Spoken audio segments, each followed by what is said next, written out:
Un dîner entre chefs d'État et de gouvernement pour discuter des candidats aux postes clés des institutions européennes. À la sortie de ce premier rendez-vous lundi soir à Bruxelles, pas de fumée blanche. Il n'y a pas d'accord à ce stade ce soir. Les partis politiques jouent un rôle, ce qui est naturel dans un tel moment politique.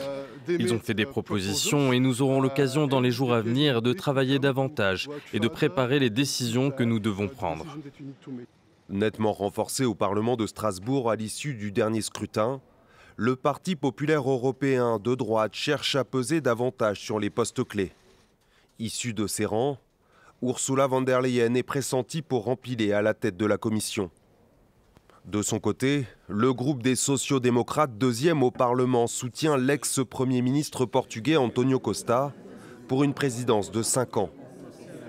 Mais selon des sources diplomatiques, le PPE a proposé de réduire cette durée de moitié pour alterner au bout de 2 ans et demi avec une présidence conservatrice.